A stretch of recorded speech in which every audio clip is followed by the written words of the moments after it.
السلام علیکم ناظرین۔ P P S C F P S C کے انٹرویو اور ٹیسٹ میں جو اہم سوال پوچھے جاتے ہیں ان میں سے آج ایک اہم سوال میں لایا ہوں کہ کیش کراپ سے کیا مراد ہے۔ تو دو قسم کی فصلیں ہیں، کیش کراپ اور فوڈ کراپ یا سبسسٹنس کراپ۔ پہلے آپ کو کیش کراپ کے متعلق بتاؤں گا۔ کیش کراپ سے مراد ایسی فصلیں ہیں کہ جن کو اگانے کا مقصد ان کو بیچنا ہوتا ہے۔ آپ ان کو بیچتے ہو، اپنے استعمال میں آپ نہیں لے کر آتے۔ جیسے گنا ہے، اسے چینی بنتی ہے، کارخانے والے کو بیچو گے۔ کپاس آپ بیچ دیتے ہیں، سورج مکھی وغیرہ ایسی چیزیں، ان کو کیش کراپ کہا جاتا ہے۔ ٹھیک ہوا۔ جبکہ دوسرا ہے سبسسٹنس کراپ یا فوڈ کراپ۔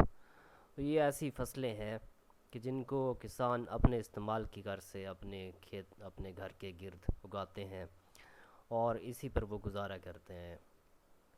تو جہاں تک تعلق تھا کیش کراپس کا، ان میں شوگر کین، گنا، کافی، کپاس، مسالہ جات وغیرہ، چائے شامل تھی۔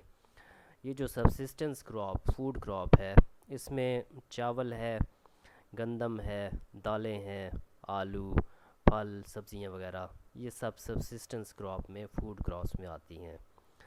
یہ سادہ سا سوال تھا جو بعض اوقات انٹرویوز میں پوچھ لیا جاتا ہے۔ امید ہے آپ کو ویڈیو پسند آئی ہوگی، اور اس ویڈیو کو اگر آپ کو آئی ہو تو اس کو لائک کیجیے گا۔ Thank you very much.